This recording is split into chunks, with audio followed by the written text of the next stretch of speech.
This episode of Derek and Matt Love Comics recorded November 13th, 2018, and probably part of November 14th. You can find Derek and Matt Love Comics at all the usual places: Podbean, iTunes, Stitcher Radio, Google Play Music, and TuneIn. Contact the show at derekandmattlovecomics@gmail.com, facebook.com/derekandmatt, Twitter @derekandmatt. On Instagram, we are Derek and Matt, and on YouTube, the channel is Derek and Matt Love Comics. Enjoy the show.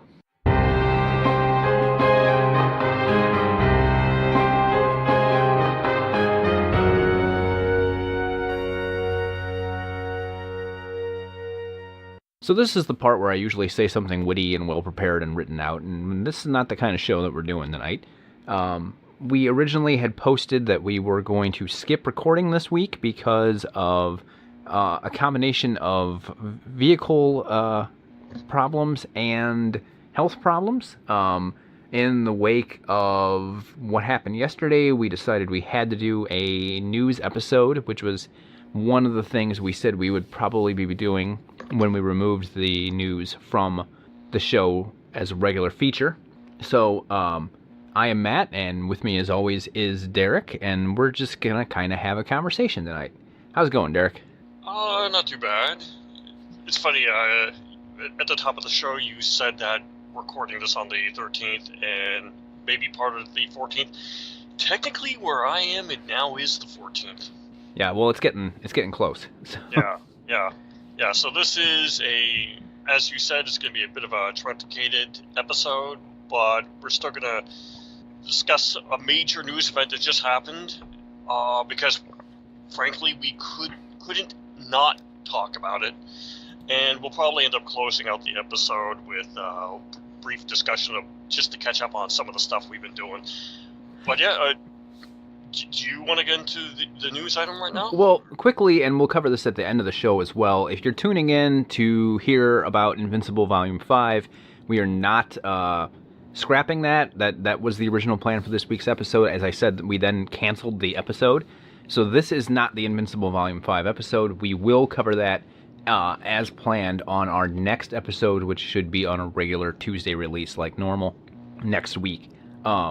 Still not really sure when we're recording that because War Games and Survivor Series this weekend, but we'll figure it out.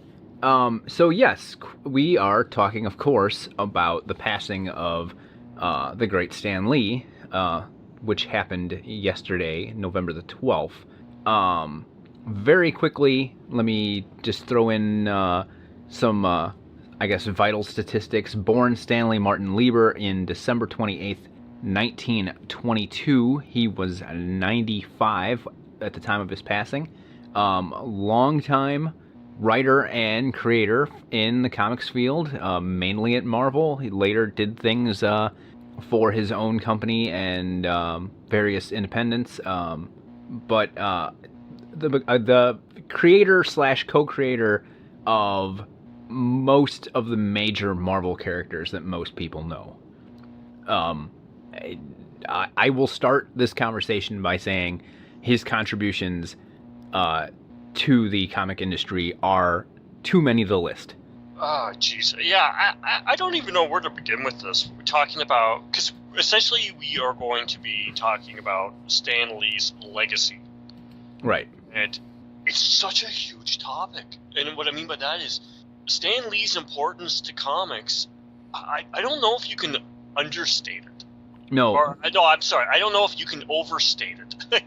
Understate it. And not only can you not overstate it, and not only does he have a list of accolades and a list of achievements and a list of accomplishments, but he was also like, it's like the whole world just lost their grandpa. Essentially, yeah. It is weird, but over the last 20 years, Stan Lee basically reinvented himself as that. Well, I'll tell you when it happened, because I was thinking about this earlier today. You know who you have to thank for this is Kevin Smith, because essentially Stan Lee, he was a personality in the 60s and the 70s. He kind of was not around that much in the 80s, the way I remember things. Now, granted, I was a kid in the 80s, so maybe I'm not remembering it right, but it seems like he did less stuff publicly, and he was out of Marvel at that point, but then he was in Mallrats. And then Kevin Smith did those Evening with Kevin Smith DVDs where he interviewed him.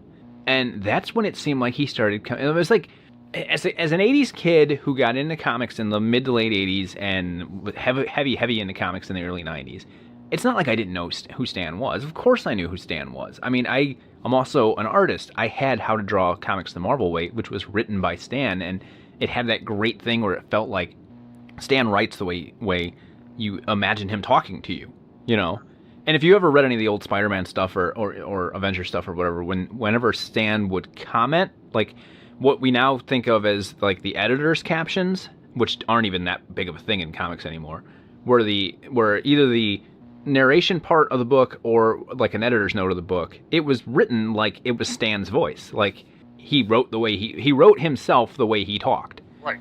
The thing is, Stan didn't, and I might be wrong on this, but Stan didn't invent stuff like that, like the editor's box and the narration or anything like that. It's that he wrote it in a voice that would be punchy and relatable to kids and to readers. He wrote it as if he was your friend telling you this stuff and joking around with you. Right. I mean, I'm going to cut this off right here. You know, you said that he didn't invent this, but it was something he did very well. I think a lot of, like, because I've already seen people, oh, he did this and he was bad to artists and everything else. And there's stuff out there, and we might get into it. But I think what Stan did in all of these cases, like, maybe he wasn't responsible for some of the things he gets credit for, but he certainly was the one to put the absolute perfect spin on a lot of the things that he gets credit for. Right. You know? Right. And that's a perfect example of the thing you were saying. What he didn't create himself, he still put his own stamp on it, and it became a Stan Lee thing. And, I just want to backtrack a little bit to what you were saying about Stan basically disappearing in the 80s. For the most part, I don't think that's true. Stan Lee is the first comic book creator that I was ever aware of by name. And the reason for that is because when I was a kid in the early 80s, Stan Lee hosted all the Marvel cartoons. Okay, I remember that, but I wasn't quite sure. Like, I was trying to remember, were those cartoons that came out in the 80s, or were they cartoons that I was seeing reruns of? Oh, no, I'm talking 80s cartoons, stuff like the Incredible Hulk cartoon from, like, what was that, like 81, 82? Okay. Spider-Man and His Amazing Friends. Mm-hmm. There were a bunch in that period, and Stan hosted them. You would see his face as he talked to the camera, introducing shows in little blocks, or just his narration. So I as a kid, I didn't know who Bob Kane was when I was very little. I didn't know who Joe Shuster and Jerry Siegel were, but I knew who Stan Lee was, because Stan Lee was someone who talked to me as a kid when I was watching cartoons in the late 70s, early 80s. So he was still a presence. He wasn't working at Marvel anymore by this point in the actual comic books, because I believe he had stepped down by late 70s. As publisher, yeah. Right. But he was... this is the thing about Stan. Stan, more than anything, I think the thing that he was the greatest at when it comes to comics was that he was the greatest showman in comic book history. He was the face of comic books for a heck of a lot of fans, but also for non-fans. My parents knew who Stan Lee was. You know, he was the P.T. Barnum. Right. You know, he was the Vince McMahon. He was the face of that industry. You know, he was the guy that, yeah, like you said, your parents knew who he was. If people didn't know a lot about actual comic books and their production and whatnot, they still kind of probably knew him, you know? Mm-hmm. Yeah, Stan's greatest achievement was, some people might say his detriment, or one of his worst characteristics was self-promotion. Because, man, he got his face out there, he got his name out there, but he got comics out there. Well, yeah, because absolutely part of the reason we're having the issue that we're having today, and I may have mentioned this on the show before, but the issue with Fox owning X-Men and Fantastic Four and Sony owning Spider-Man and, you know, and everything not being together is because in the 70s, Stan was basically, or maybe it might have been late 60s, Stan was basically selling the media rights to all these comics to anyone who had any interest in them because he was just trying to get them made into other formats so they would get out in people's faces. Well, okay, that was happening. That was an issue at the time, but the current situation that we've been going through, where Disney and or before Disney bought Marvel, where Marvel Studios was trying to reacquire all the rights to the movie characters, and that was something that was very much from the 90s, because when the comic boom imploded in circa 96, 97, Marvel went down. They were close to filing for, I believe they did file for bankruptcy, and they were close to shutting the doors. The only thing that kept the company from essentially dying was that they sold off a lot of their film rights. And the problem is that once they started to recover, and that money helped them recover, and they got into wanting to self-produce their own films in the mid-2000s, the problem was that they no longer had control over a lot of the properties. So that is a separate situation. But in the 70s, he was really marketing, and we ended up getting a lot of cartoon series and television shows from him doing that decades before. Marvel did file for bankruptcy. I believe it was in 96. And what you're saying is true. But a lot of the stuff had not come back to Marvel. So yeah, I believe Spider-Man... This didn't help the situation. Right. Spider-Man at that point hadn't been in... Well, the film rights hadn't been with Marvel for a couple of decades. I think you're right with that. Because they were trying to get a movie off the ground for Spider-Man for... Since the 80s. Yeah. At 85? least. Right. Yeah. My understanding is that James Cameron was working on scripts for... while they were shooting Terminator. Right. And, you know, you have the whole situation where Michael Jackson tried buying the rights so that he could play Spider-Man. Right. But, you know, what I was talking about, you did have, like, things like that one Fantastic Four cartoon that came out that didn't have the Human Torch because Stan had somehow sold the Human Torch rights separate from the Fantastic Four rights. Yeah, I have never definitively heard the reason why that was, but I've always wondered if it was because at the time Human Torch was also strongly connected to Spider-Man, because they had the team-up comic for a while in the 70s. I always wondered it was partially because of that they didn't have... I assume so. That they didn't specifically have Human Torch rights for the Fantastic Four because they were tied in with the Spider-Man from the... What was it? Marvel... Not 2-in-1. No, Marvel Team-Up. Marvel Team-Up. Yeah, 2-in-1 is the Thing series.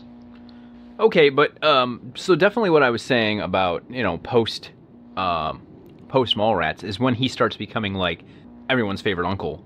Oh yeah, and then, you know, as years go by, everyone's favorite grandpa. You know, all of a sudden he's the, you know, kindly fatherly figure that's there.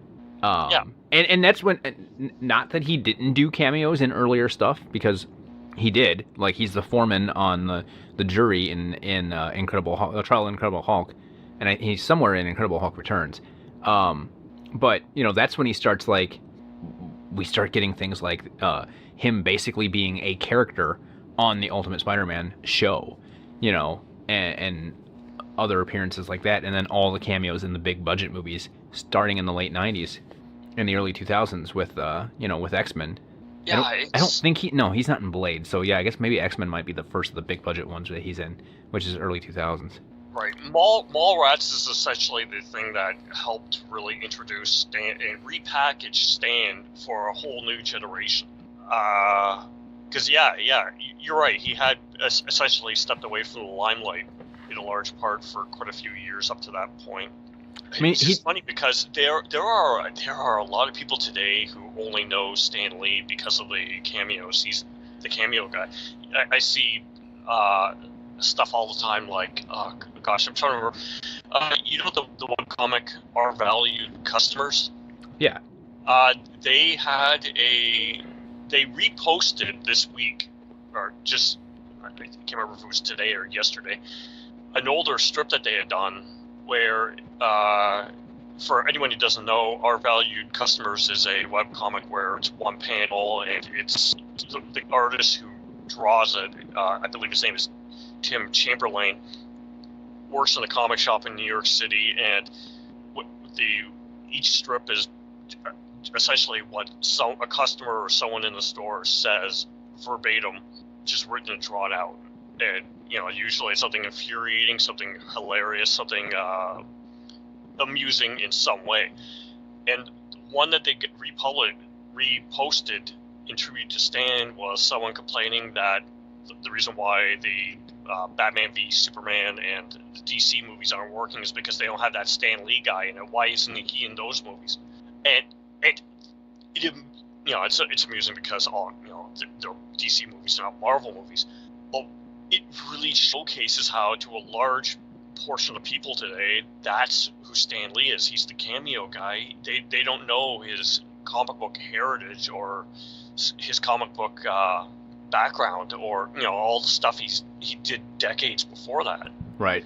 See, the thing is, Stan didn't invent comics, and he wasn't what made comics successful, but he reinvented comics to a large degree. Yeah, I mean, there's a good argument to be made that there's no Silver Age without Stan. And now, I'm not entirely sure I agree with that. Well, okay, so DC considers the Silver Age to start with the first appearance of Barry Allen, which is like 56. Marvel doesn't consider it until Fantastic Four. Which is like 6 years later. 6 years later, but like Marvel wasn't doing well, and comics were doing okay. DC had started coming back with their Silver Age stuff, but we had just gone through a glut of superhero, like basically a superhero crash in the 40s, and then other than Batman, Superman, Wonder Woman, it was all like Western books and crime books and whatever, and then you had the comics code overbearing on everybody, and he felt very, I suppose the word would be like not creatively fulfilled, and he was going to get out of the business, and he decided to take that one chance on doing things his way, and that's Fantastic Four #1. What's great about Fantastic Four #1 is that Stan actually hedged his bets with that. Justice League of America had debuted at this point, was a huge hit, and what was it, Martin Goodman? Martin Goodman was the editor at Marvel, yeah, right, or the publisher at Marvel. The publisher wanted Stan to bring back superheroes, but Stan wasn't sure that it might not just have been a flash in the pan thing. So him and Kirby worked together and created the Fantastic Four, but it was created in such a way where the biggest success that Marvel was having up to this point, and up to this point it wasn't even Marvel, it was still Atlas, I believe, was horror comics, science fiction comics, and romance comics. And they decided to hedge their bets, and Fantastic Four is basically presented as a horror science fiction comic, where you have the monster, you have a romance between Reed and Sue, and no one wears costumes. There's no superhero costumes. That doesn't actually debut. The issue comes out, big hit. They don't actually get the superhero costumes until like 3-4 issues in. Right. Because they weren't sure this was going to work or not. They wanted to pass, if it wasn't going to work as a superhero comic, they could still pass it off as a monster comic. Right. So I always thought that was really interesting. And if you look, the very, very early Marvel stuff is very much like that. The Incredible Hulk is straight up a monster. A monster comic, yeah. And Spider-Man. Spider-Man, I mean, that was like, the story's always been, you can't make a hero out of something that everything hates, and nobody likes bugs, and I mean, all the early Ant-Man stuff he's not in costume. Right. Yeah, you have a lot of that stuff, I mean, you have probably the most superhero book coming out of that period would be Thor, because Thor seems like a straight-up Superman ripoff in the early issues. Oh, God. The first year or two of Thor is flat out just recycled Superman stories. He does nothing in those that you can just trace over him and replace him with Superman, and that's what all it was. But it's really funny because they were very, very leery in the first couple of years, but then things start to work, and then it's like all of a sudden 2 years into that, Stan's imagination gets fired up and ignited, and all of a sudden the comics start interconnecting and interlocking, and they start bringing back Captain America, and they start doing this and that, and they start combining into the Avengers, and all of a sudden everything basically explodes, and Marvel becomes this huge thing. Marvel wouldn't actually overtake DC until the mid-70s, but Marvel suddenly became hip. Comics became hip. Well, so Marvel does the thing where they give their heroes flaws, and they give their heroes quote-unquote real-life problems. So Marvel becomes hip, and by the time that Marvel overtakes DC, there's a real, like, idea of, DC being the more simplistic characters, and equal combination of that's like your father's type of comic books, but also like those are the comic books that are for kids, whereas Marvel kind of became the socially relevant comic book publisher at the time. They're the ones, the hippies and the counterculture people, and even the young college students were embracing. I mean, there's a reason why you hear stories about Barack Obama having a Spider-Man sticker on his whatever it was when he was in college. I think it was his binder or whatever. Right. That because they were the socially relevant comics at the time. Yeah.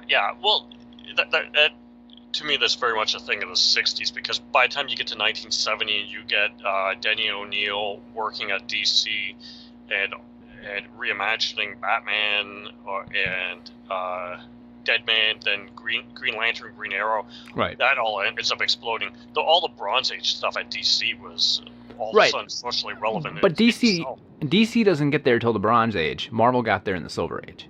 Right. I mean, there's a real argument to be made for that. Oh no, I agree. It's just it's not as big a gap of time as people think it was, because DC's there by 1969, 1970.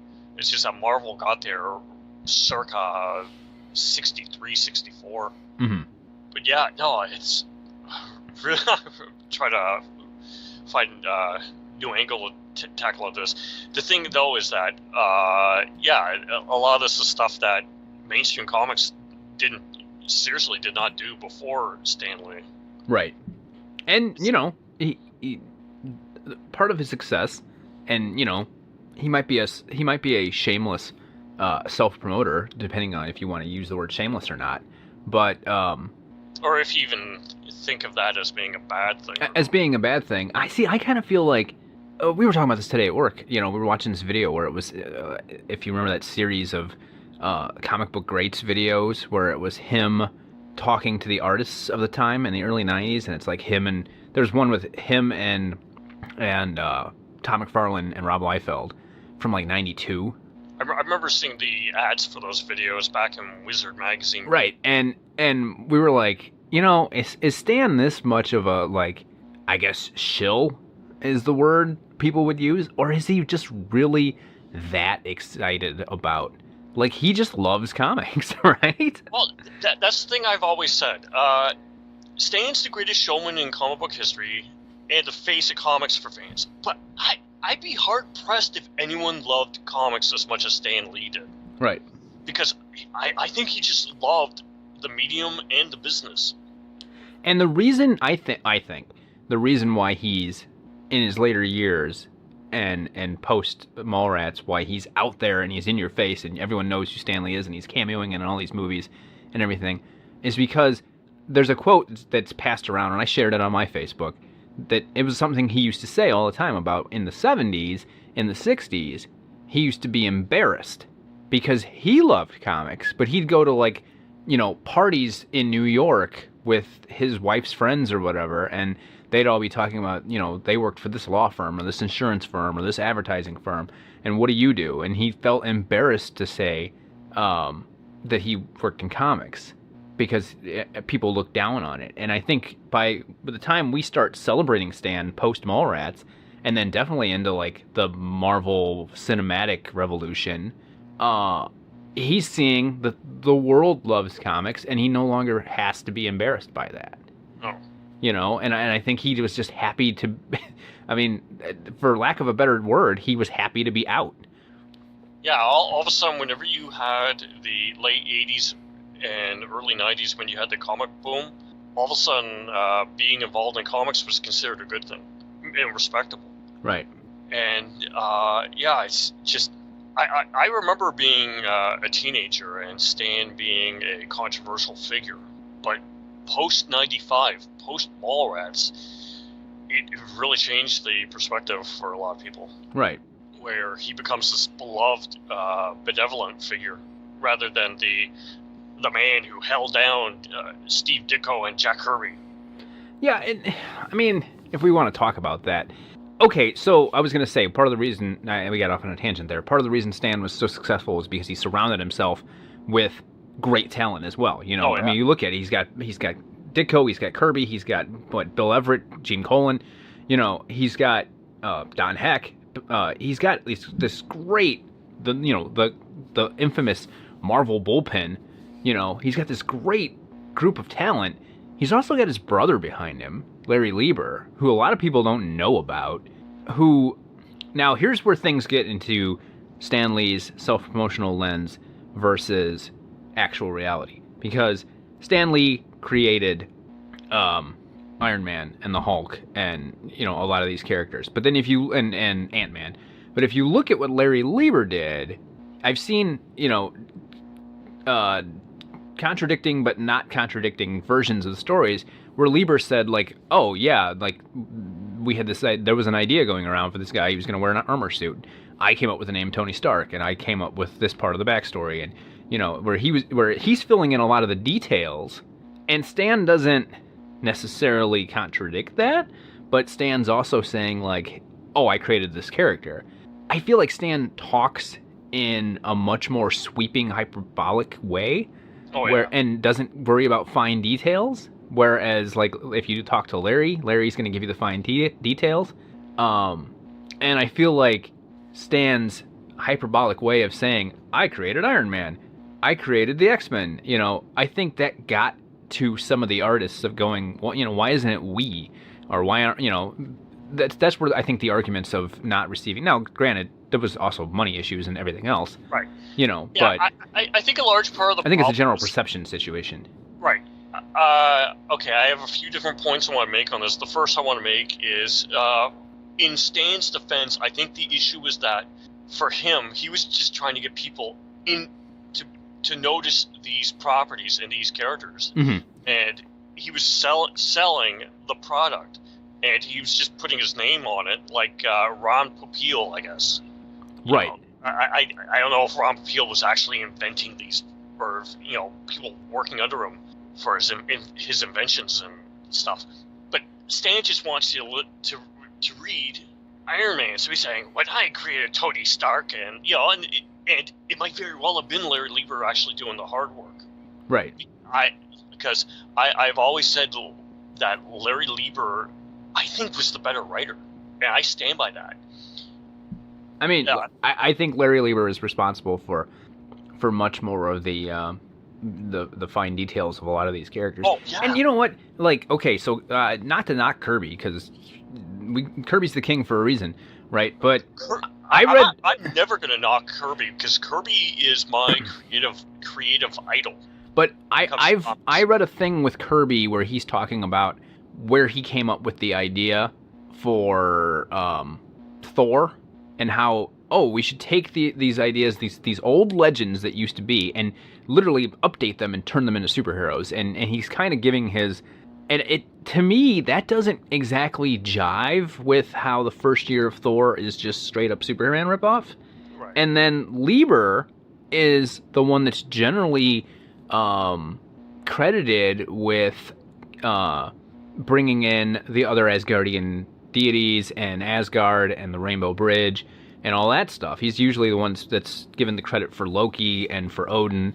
okay, so if Larry Lieber's the one that did that, then how does that jive with? I said jive twice.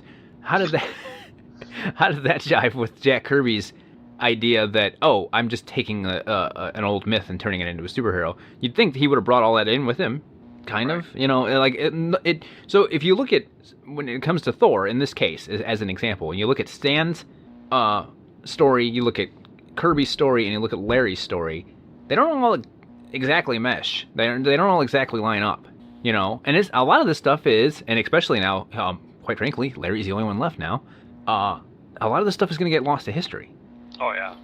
All we really need to know is that any combination of this group of guys was involved in creating a lot of these characters. But I think some people, but I get it. I'm an artist. I understand wanting credit for your work, but I think some people get hung up on the fine details of who gets credit for what. And I don't feel like this is a situation like Bob Kane getting his name on Batman and taking the credit for everything that comes out of the Batman books, even though it's Bill Finger and Jerry Robinson that are doing most of the work. I feel like the same reason why you have in the 70s, you're still getting Hulk books and Spider-Man books and X-Men books that say Stan Lee presents at the beginning. Like you said, Stan is the Ron Popeil. He's the guy presenting it to you. At that point in the 70s, Stan was the mascot for Marvel Comics. Right. He had stopped regularly writing monthly books by the early 70s. By the late 60s. No, I believe I read his last issue was in the early 70s. So. Yeah, but his output had greatly dropped down by the late 60s. I'm sure. Let's see. Because by that point you had Roy Thomas and a few others doing a lot of the work. According to Wikipedia, in 1972, Stan Lee stopped writing monthly comics to assume the role of publisher. His final issue of The Amazing Spider-Man was 110, and his last Fantastic Four was 125. Yeah, it's very, very complicated whenever you get into the thing of who created who, because there are a few of the Marvel characters where we know outright who was responsible. Right. Such as Fantastic Four and Spider-Man, because the same guys, Stan wrote every single issue of both those books. Right. For over 100 issues for both titles. I would make the argument that those were the main books he was doing during this time. Those were the main ones. But the stuff like Ant-Man, Stan wrote the first issue, then Larry takes over and writes basically a huge run, and then Stan only comes back to write in whenever there's a significant change. So when Hank Pym is introduced, that's Stan. And then he becomes Ant-Man, that's Stan. And then a whole bunch developing the characters and all the villains and everything else is all Larry. And then Stan comes back for, well, now he's Giant Man. But the thing is, it's complicated because how much do you actually credit with Jack Kirby? Right. Because the Marvel way of writing comics back then was the artist creates everything by drawing it, and then the writer just fills in the blanks. Yeah, somebody comes up with the plot, whether it's the writer, the artist, or a third party. The artist then takes that basic plot and makes 22 pages out of it, right. And then the writer goes in and fills in the word bubbles. Right. So the problem whenever you talk about Ant-Man and Iron Man and the Incredible Hulk and Thor, there is so much overflow because it's essentially a group of guys creating this thing, and who came up with which idea, no one really knows, because it's a conversation where everything just gets lost. Right. Because, but when with something like Spider-Man and Fantastic Four, it's much more streamlined, and it was very direct who was doing what. Right. And okay, again, I'm not gonna knock Kirby, but Kirby wasn't out there getting this stuff in people's faces. He was sitting at his drawing board. Granted, the man is a machine, the output he used to put out. But yeah, Stan's end was getting people interested in it. Right. Stan was the quintessential salesman. Mm-hmm. He was the showman, he was the salesman. And that just was not what Jack was. Right. And so yeah, And what's funny is I've heard negative interpretations, I suppose is the word I'm looking for, of like Todd McFarlane or Neil Adams for being quote unquote shameless self-promoters. And they really didn't do anything different than what Stan did. Like, and if anything, they probably took Stan as their motivation for this, of going, oh, I'm just going to make sure my stuff's out there, so that people are interested in it. no, I've never really understood that kind of like resentment when it comes up, because they just pushed it. Right. They pushed their names. I mean, it's not like they did anything bad. They didn't like take stuff away from people. Right. I mean, I compare that to, and I just had this conversation yesterday, I compare that to Gene Simmons. A lot of people knock Gene Simmons for just over-marketing Kiss. But he made Kiss into a very successful brand that he makes a lot of money on. Good for him. I don't understand where the negative comes in on that. Yeah. If you're gonna sell out big. Yeah, I mean, and there's that whole, I mean, that's a whole, and we're both artists, that's a whole other conversation as to, like, I've never been big on the whole sellout thing, like. If I could sell out, I would. Yeah, okay, yes, I became an artist to become artistically fulfilled. If I could be making money on that, I would do it in a heartbeat. What's better, creating art and being poor and living in a hovel and barely being able to afford your supplies, or creating art and living in a mansion? And okay, I would take that. And the mansion's great, and the money's great, and I'm not going to say they're not, but isn't it also better to be the guy in the mansion, because at that point, that means people know your art. Right. Mm-hmm. As opposed to being the guy in the hovel, you might be making great art that no one ever sees. Vincent van Gogh is one of the greatest artists of all time, and he died penniless. Right. Never sold a single painting of his own. If you're successful and you're able to market yourself and you're able to keep your career going, that's better. It means you're able to get more out there and you're able to do more. Mm-hmm. It gives you more opportunities. If Vincent van Gogh was successful in his lifetime, how much more paintings would we have? How many more masterpieces? How many more decades could he have stayed alive working? Right. It's all about working. Another thing, I've heard this. I've heard this from a lot of people. Especially like on interview shows or whatever, where Stan might be there and someone else might be there, and they have a brief interaction. So many people say, "Oh, you taught me my morals." Stan Lee taught me right from wrong. And you could very easily say, well, it's because he's responsible for these superhero characters that, bring us great lessons, like with great power comes great responsibility. But he also, in the Stan soapbox, was speaking out against the social ills of the time periods.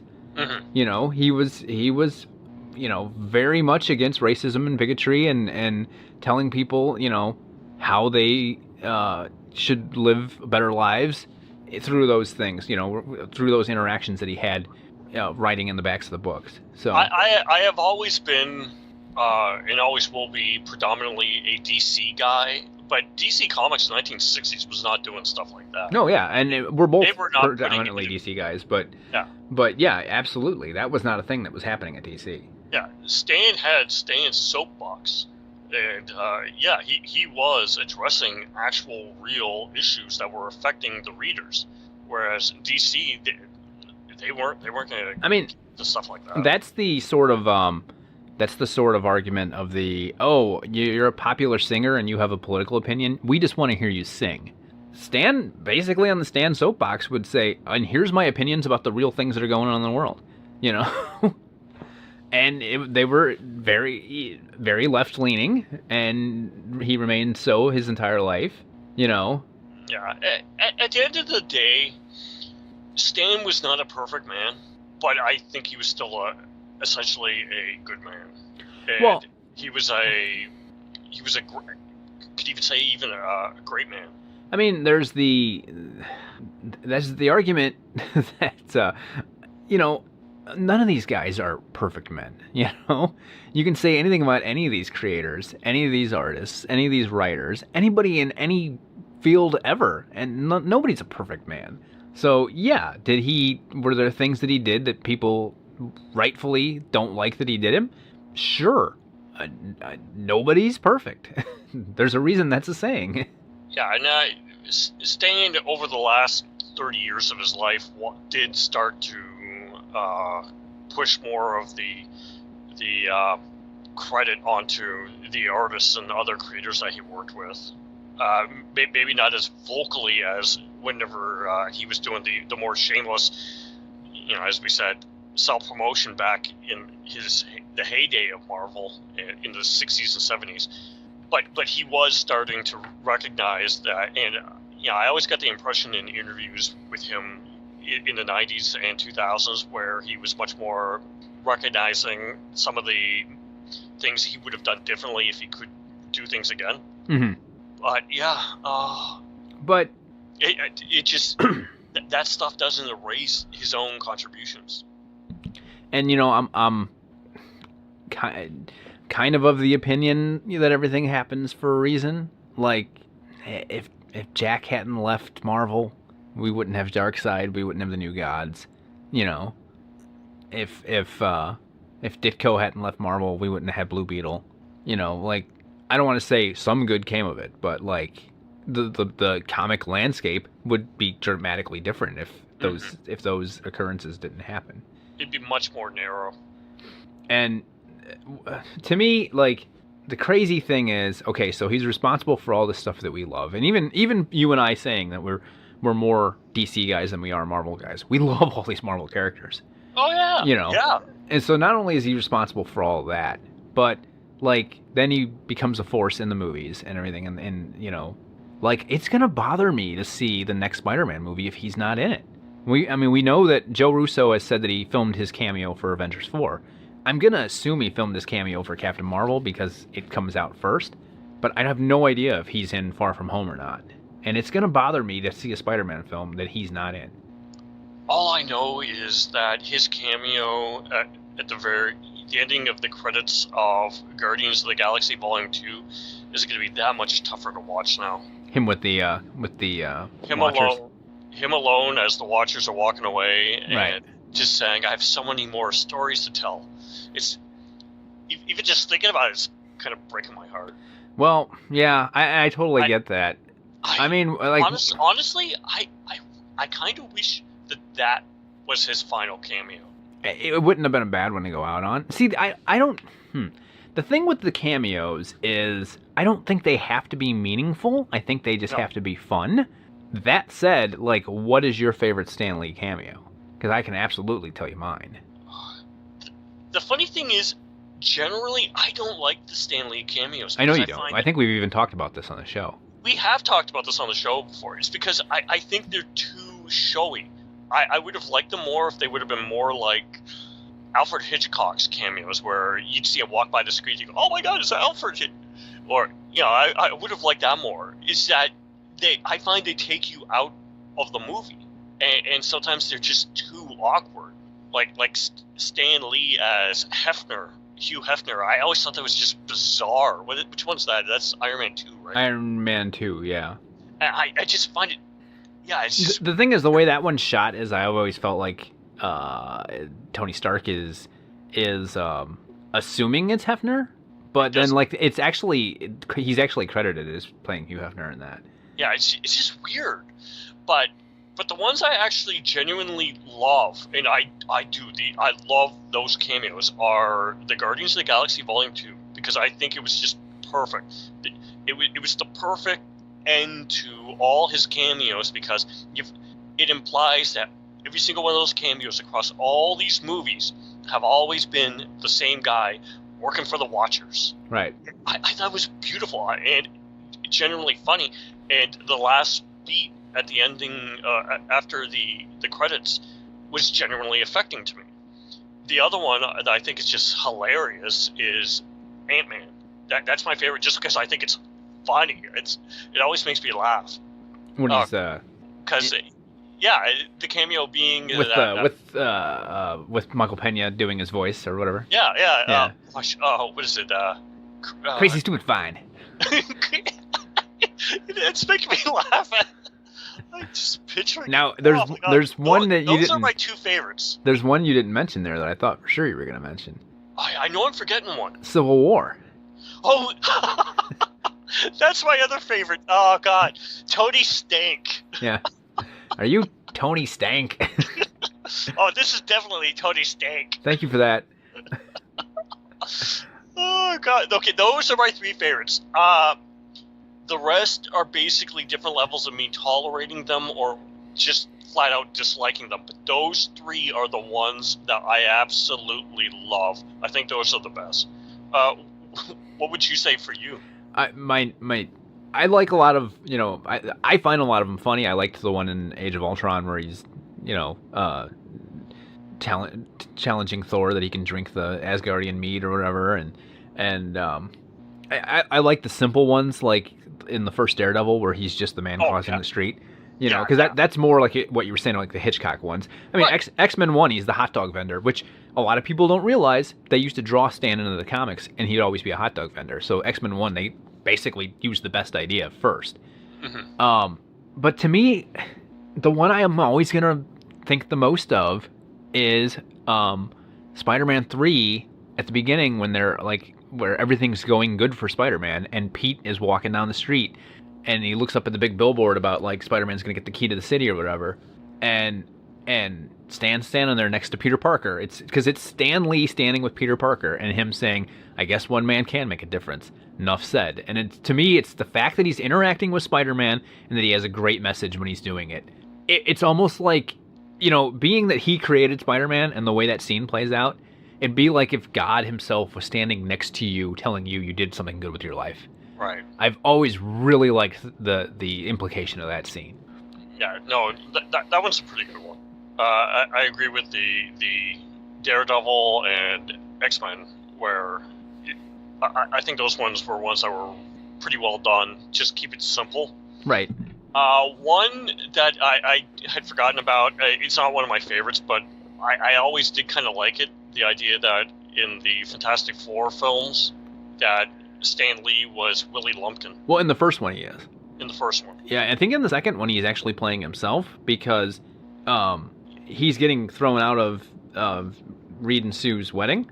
Right. Which was a gag they actually did in the comic when they got married. Stan and Jack are getting thrown out of their wedding. So it was recreating that. Right. I get that, but I thought it was a much more clever idea that Stan was Willie Lumpkin. Oh yeah, I believe that's the only time he actually played one of his characters. Mm-hmm. Actually, literally playing one of his characters. Right. Although he said numerous times that he wanted to play J. Jonah Jameson at some point in some movie, which I never understood because he's way too nice. Oh gosh, wasn't there talk from some of the old Marvel guard that back in the '60s Stan basically was? Yeah, I've heard that. Because I've heard that. Well, okay, so like the other thing with stuff like that is you don't become successful in life to that level without being incredibly driven. Right. It was like, again, back to Vince McMahon or Walt Disney or any of these big creative, that people have stories about how horrible they really were behind the scenes. It's like, okay, I get it, but at the same time, like, were they horrible or were they just so driven and they just wanted to succeed on this level and they were basically asking the same amount of commitment from you because you were working there and you took it as them mistreating you or whatever. I think that's a really fine line. I am of the opinion that all creative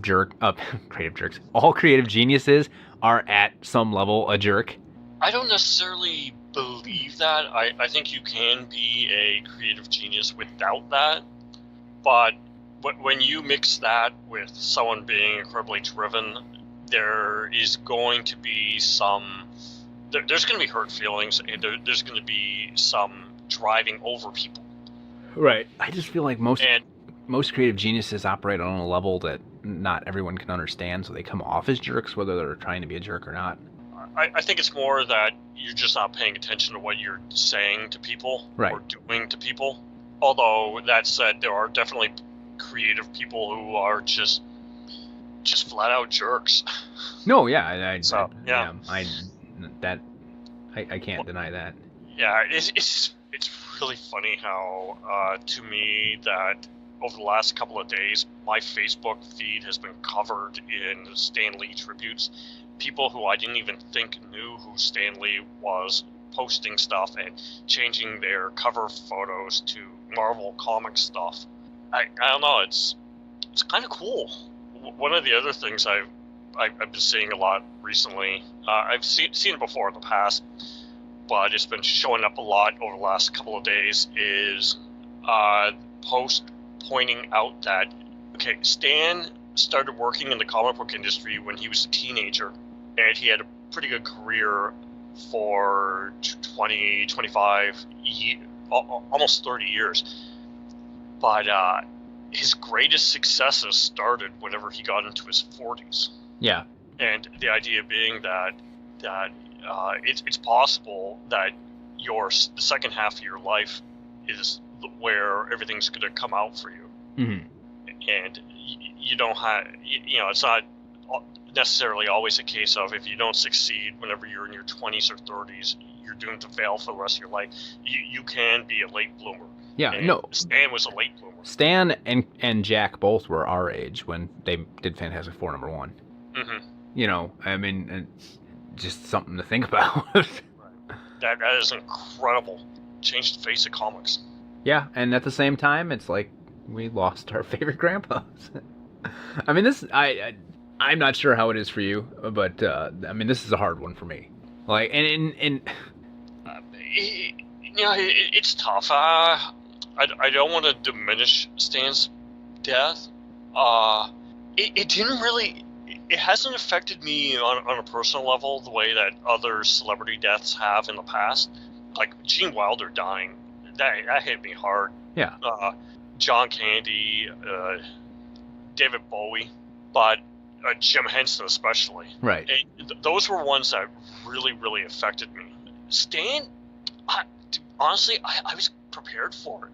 Well, because Stan's health had been in decline for the last couple of years. I agree with that. I agree with that because, like, we had a guy, I had a guy come in the store today and said, "Wow, that was unexpected," and I'm like, "No, he was 95. How was it unexpected?" He was a 95-year-old man whose body had been rapidly deteriorating over the last 2 years. Over the last year, he went from being sighted to being blind. Right. And it wasn't a shock. It was, I mean, that doesn't make it any less sad or disappointing. But, yeah, it's just, I don't know, to a large degree, I was just ready for it. I knew it was coming. Everyone, I think most people knew it was coming. Right. It's just a sad no, yeah. When Stan Lee wasn't, it's what is funny about it is I have expected him to just keep going because Stan, even at 95, he still seemed energetic and hopeful for the future, and yeah, you could almost see him just cheerfully continuing on forever. Right, or at least you hoped. Yeah. Yeah, I don't really. I don't know what else to say. Yeah. He's definitely going to be missed. I think I always found it great. Like, I don't know, maybe some people don't know this, but after Disney bought Marvel, and this was actually just like last year, that they named him and Jack to be Disney Legends. Oh, yeah, I heard about that. That was pretty cool. So I always thought that was great. Yeah, I mean, that's Disney Legends is essentially Disney's Hall of Fame for people who have made big contributions to what Disney does, and because Disney runs Marvel, Disney runs the MCU, they recognize that none of that would have been possible without Stan and Jack, so they named them to be Disney Legends. And yeah, I mean, like, I think that's fantastic. Yeah, I just want to say one last thing is I'm a huge fan of Jack Kirby, and I love Larry Lieber's writing. he's one of my favorite Silver Age comic book writers, and they're the ones who inspire me the most artistically from that era, especially from Marvel. Mm-hmm. But Stan Lee, ever since I was a little kid, Stan Lee is the one comic book creator that I felt like I knew personally. And as much as I love Jack Kirby, and I never had that feeling with when it came to Kirby. Stan just felt like someone I just intimately knew.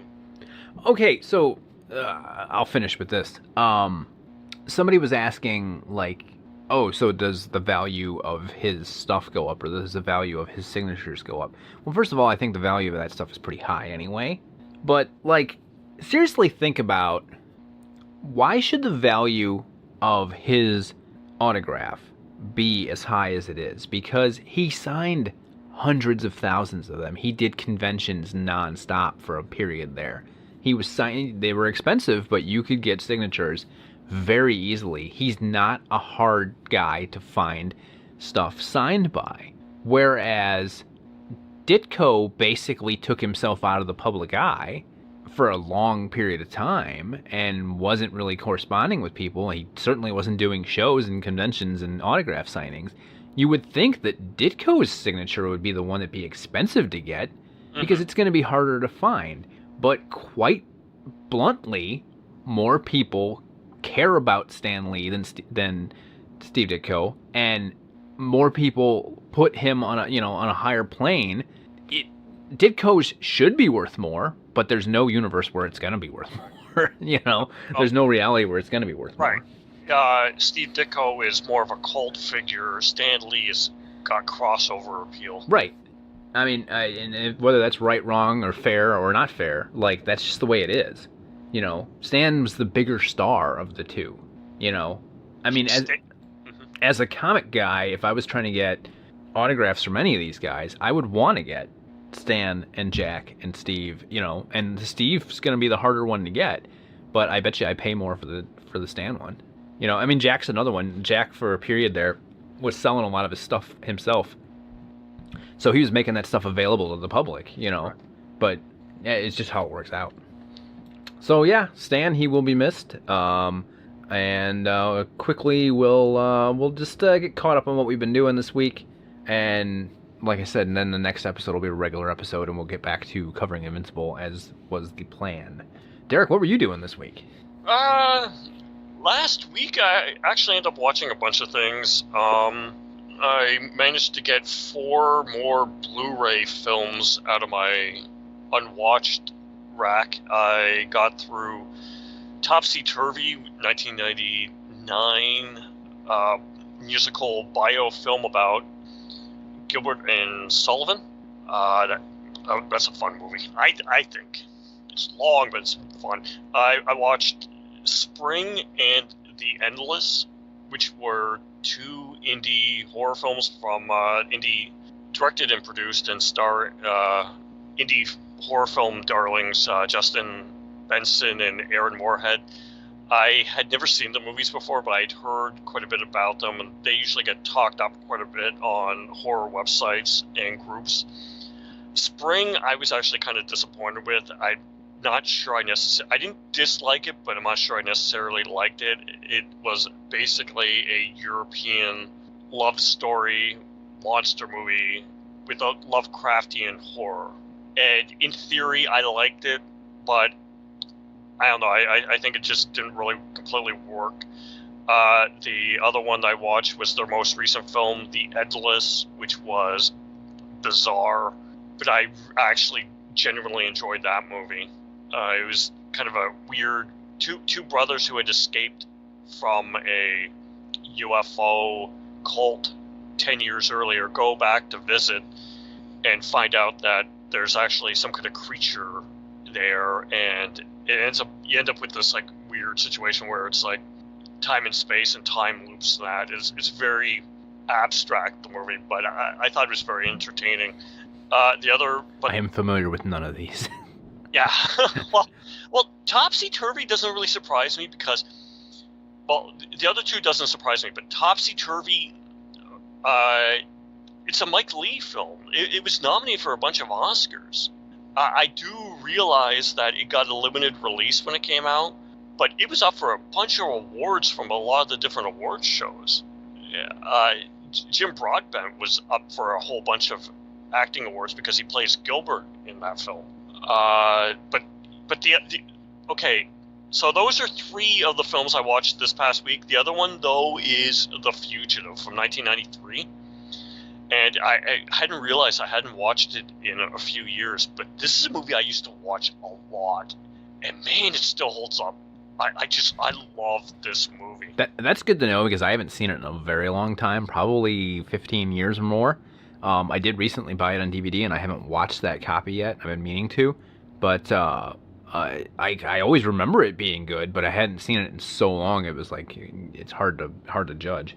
Well, the thing is, okay, I had this on DVD, but I wanted to upgrade it, and I got it for. This was the case where my dad asked me a couple of weeks ago. My dad asked me to order a couple of DVDs for him on Amazon, and we came a few bucks under the free shipping limit. And my dad said, just toss something on for yourself. I went, well, there's The Fugitive. It's $7. Yeah, put it on. Signed up ordering The Fugitive on Blu-ray. I think it still holds up. It's still a crackerjack film, and it's just. Harrison Ford's great, and Tommy Lee Jones is fantastic.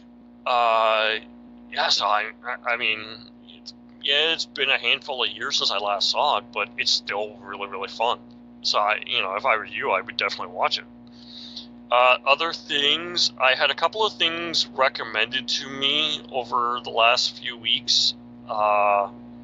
One friend recommended I try a TBS sitcom called Angie Tribeca, which I was vaguely aware of it, but I didn't really know much more than that it starred Rashida Jones and was a sitcom about police. So I ended up watching the first season over a couple of days last week, and I actually really liked it. I thought it was really funny.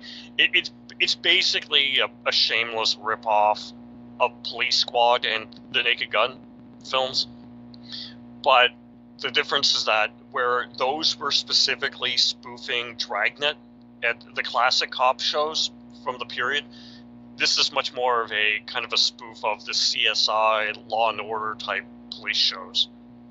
I mean, I guess that makes sense. And I'm sorry, that kind of humor, I don't care if it's just a ripoff or whatever you want to call it.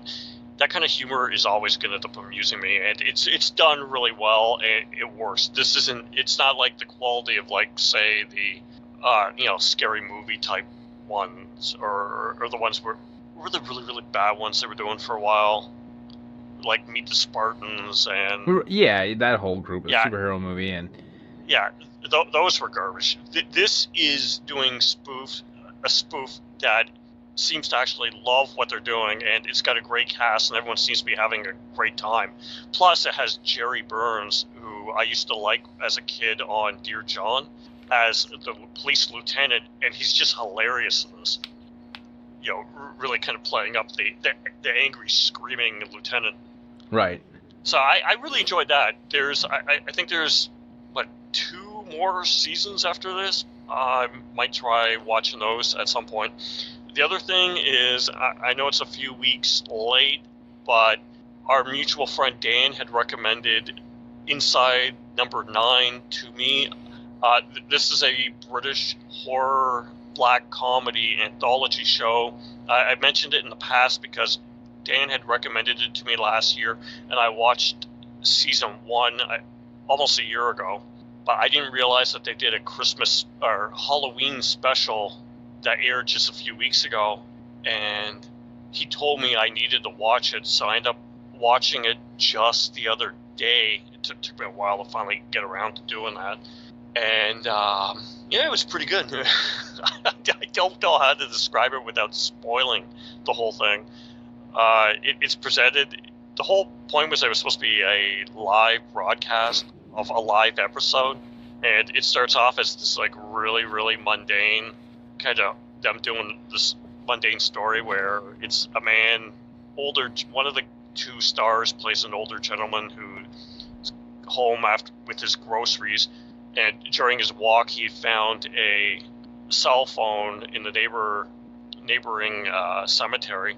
So he took it home and he's trying to find out who owns it so he can return it. But there's strange calls coming from the phone, and it's very kind of like generic, I guess you could say. And I'm watching it. Then 5 minutes in, the audio cuts out, and I thought there was a problem with it.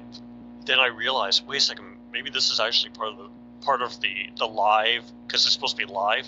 And essentially, without spoiling anything, technical difficulties play heavily into the actual episode, because I guess this fooled quite a few people into thinking it was actually something that was seriously happening during the broadcast. And the story of the episode that they were supposed to be showing isn't actually the story. The story is the technical difficulties, and it having to do with ghosts. And I thought it was clever, and they did a pretty good job making that work. The other thing that I've been watching, I finally caught up on The Flash, save for tonight's episode. Probably try to watch that later. I caught up on the last 3 episodes of Supergirl and the last 4 episodes of Legends of Tomorrow, so I'm all caught up on all of that. I am not. Yeah, yeah. Well, yeah, you need to get caught up on Flash and Supergirl. Legends, I know you don't watch, actually. I don't really have anything to say about The Flash. I'm enjoying the season. I think it's going pretty good. I have no real strong opinions in any way with it right now. With Supergirl, I think it's pretty well done right now. It's getting increasingly difficult to watch because of the real world implications and the gosh, it's quite frankly, I'm finding it kind of depressing to watch. I saw somebody on Facebook say that the origin-ish episode for Agent Liberty was like made Agent Liberty like his favorite villain in any of the CW verse shows. I was posting about that when I was watching it a few days back. I thought that episode was brilliantly written and acted. It was just that is easily the best episode of this season. It is just incredible. It's Sam Witwer playing Agent Liberty, and he was just phenomenal. Yeah, actually, what's so great about it is he is this character who starts off as this very liberal, open-minded professor, and through a series of horrible instances, and it's shown that everything that changes him is all the major events that happened on Supergirl over the last 3 years. All the different alien invasions, everything. And it's how he just gets twisted into this hate monger, and you can actually see how it actually would happen. And the episode for this week, yesterday's episode, he almost sounds convincing. like oh my gosh, I can imagine people just being twisted into following him, because it's so brilliant. The character is so brilliantly written and acted. I mean, he's doing an incredible job. Sam Witwer has to be up for an Emmy by the end of the season, because I would be shocked if he isn't. The only other problem I have, though, is the very next episode we started to get things that were a problem with the last 2 years of Supergirl, where we start having inconsistent characterizations and characters doing things that don't make sense. Like, one of the major things with Agent Liberty is that he will not put humans in harm's way, because he's about saving humanity and just getting rid of aliens. But then that episode, the 4th episode, one of the major things is, we're going to attack a fair where there's going to be lots of children, because that's the only way that we're going to get people scared. And I don't know, it's just, whenever it's convenient, the writers will all of a sudden just switch a character's personality. And that always bothers me. I thought that was a very weak episode because of that. But man, that origin episode was just phenomenal. Aside from that, Legends of Tomorrow, I am amazed that this is my favorite Arrowverse CW show now, because it is just so fun. And John Constantine joining the show as a regular is just everything I could have hoped for is happening with the conflict of the personalities, and Constantine isn't being written any differently. I've been a little bit critical of the show in the past, where I thought that they had a tendency to write the male characters as buffoons and idiots, and write the women as sticks in the mud. Mm-hmm. But Constantine never betrayed. His character is never betrayed. Even whenever he's put in a ridiculous situation, he's still 100% Constantine. The most recent episode is they go to 1995 and they have to disguise themselves as camp counselors to find a swamp thing that is attacking kids at a summer camp. So we have Constantine in a polo shirt and khaki shorts as a camp counselor. He's still Constantine. And yeah, I'm really enjoying this show. I've said it before, and I'm going to say it again. The show finally is what I hoped it was going to be when it debuted back in 2015.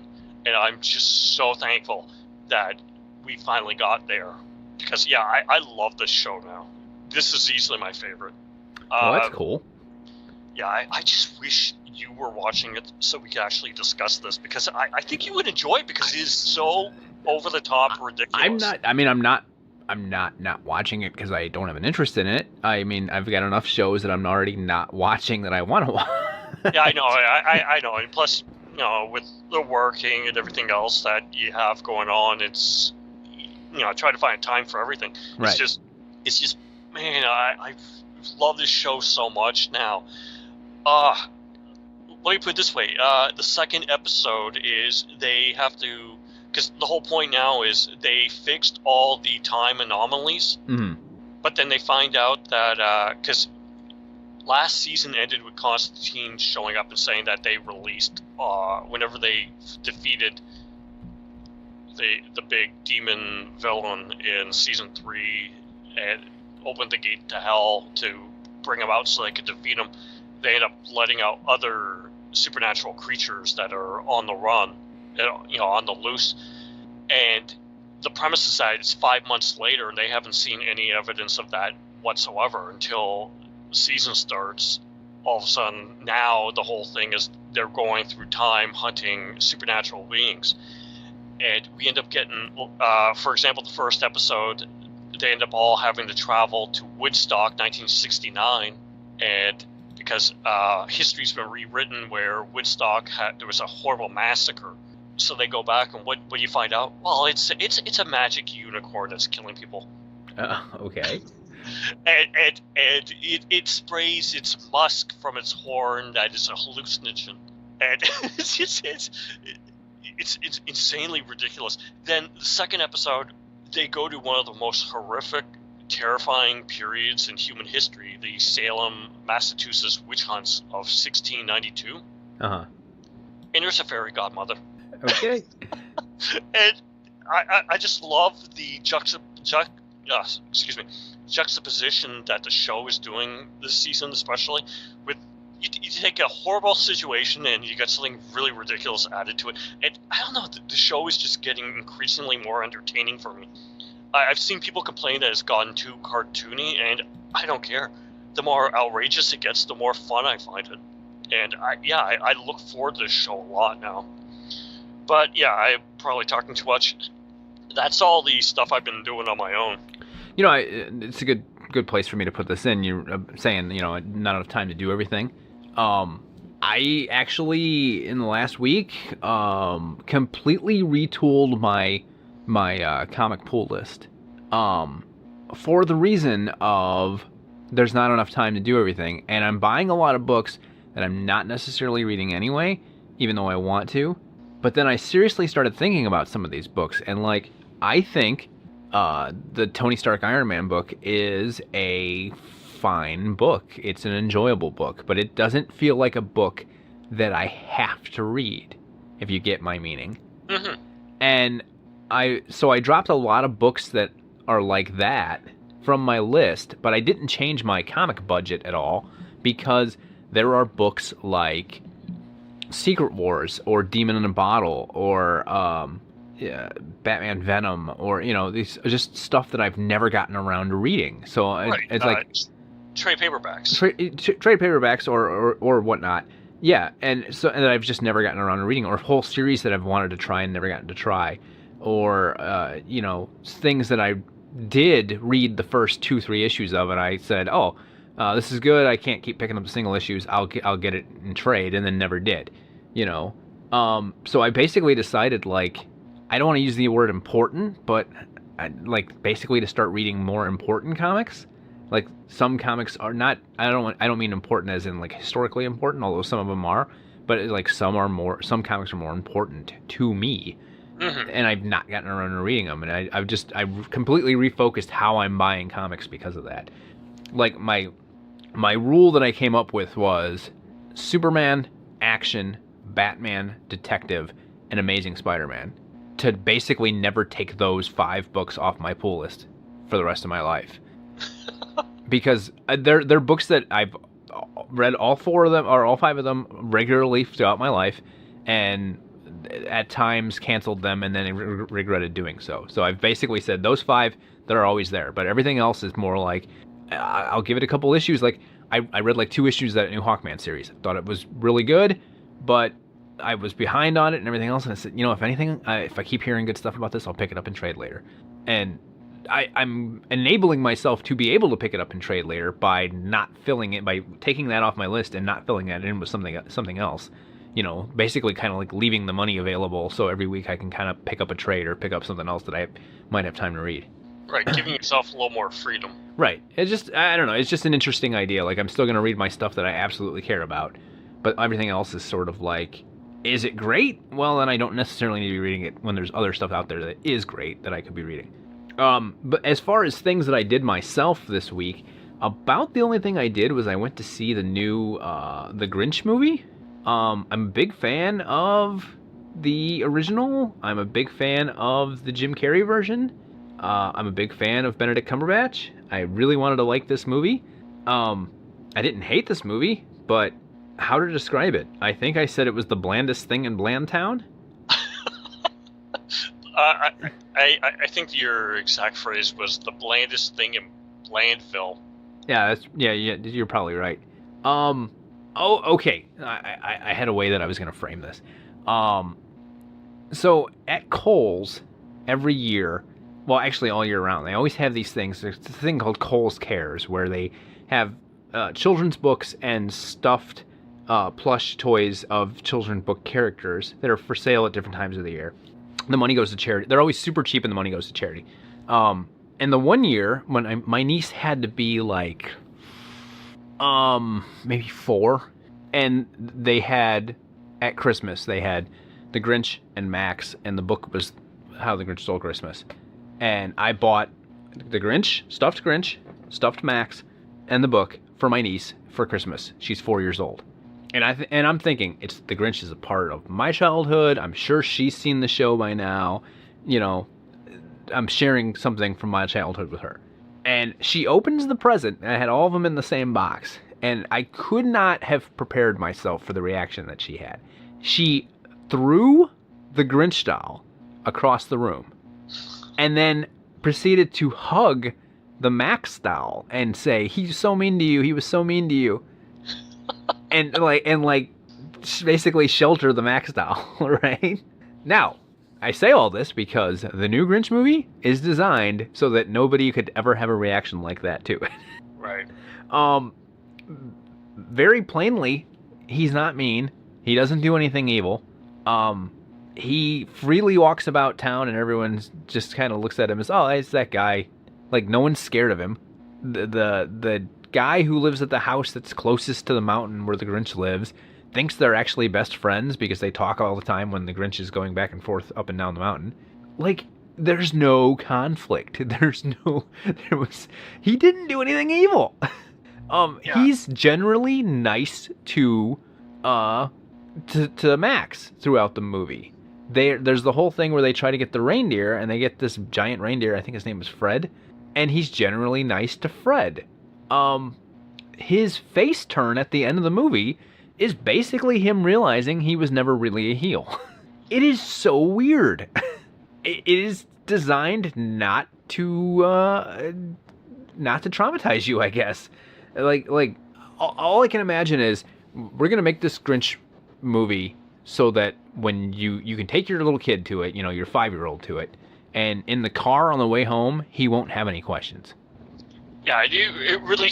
Okay, you and I have discussed this a few days ago after you saw it. It really sounds like they just took all the bite out of the original. Absolutely. The meaning out of the original. Absolutely. And it basically comes down to, like, he had a lonely Christmas once, and he never got over it, and then he really started to realize, like, the face turn at the end is him realizing, I should just not be lonely, and I should be nice to people, because then I wouldn't be lonely, and then that would get rid of this feeling that I have, but he's never, like, maliciously doing anything.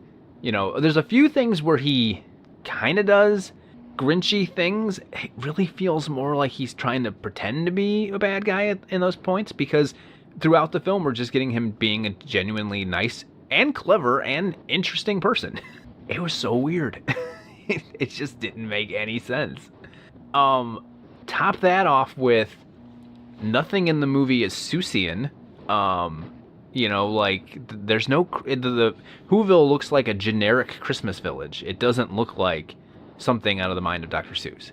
The Who's look like Who's, but they don't have any of the crazy architecture or vehicles or, like say like Nightmare Before Christmas. You instantly look at it and go, oh, that's Tim Burton. Or anything really involving Tim Burton. You look at it and you go, that's Tim Burton. Usually with Dr. Seuss, you look at it and you go, that's Dr. Seuss. You don't get that out of this. It really sounds very similar. And then, so then I'm watching it. It's 80 minutes long, right? And I'm sitting there, and it's a packed house full of kids that are talking through most of the movie and not really laughing at anything because there's not really anything funny going on or whatever. And I'm starting to, analyze the movie as I'm watching it, as I'm going, I don't know what's going on in this movie. And, the narrator is Pharrell, and Cumberbatch is doing this voice for the Grinch, and I start to realize, nobody has a deep voice in this film. Literally everything in the film is light and airy. All menace and all sinisterness is gone. That's right, Mr. Robot. Yeah. I understood you. Okay. It's just you're really, really staticky right now. Well, I did not do it on purpose. So it was a weird experience. If you've not heard Cumberbatch's Grinch voice, he's talking up here in this nasally register range when we know it's Cumberbatch. He basically could have done his Sherlock voice and it would have been perfect. He could at least have talked down here a little bit and made him a little bit of menace, and then you got Pharrell doing the narration like this. And on top of all of that, you have them basically avoiding using any lines from the book as much as possible. Not rhyming and coming up with different ways of saying the classic lines. And at the end of the movie, much to his surprise, his heart tripled in size. Now, there's a bunch of little kids at this theater, but I'm in the theater, a fan of Dr. Seuss, a fan of the Grinch, watching this new version going, you couldn't have just said the thing that I've been waiting the whole movie for you to say? You couldn't have just said his heart grew 3 sizes that day? You had to change that? Who wrote this? Joss Whedon? Exactly. It was such a weird experience.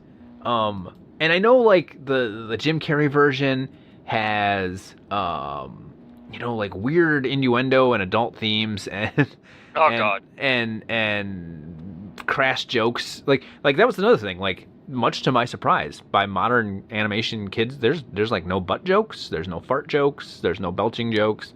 This literally was the most benign thing you could possibly imagine, in every way. But yeah, as much as the Jim Carrey film might have all that kind of humor and whatnot, and be a little crazy and over the top at points, one, it looks like the world of Dr. Seuss come to life, and two, it actually has a serious commentary on the over-commercialization of Christmas, And the Grinch actually learned something, and everyone else in the town actually learned something too. This had none of that.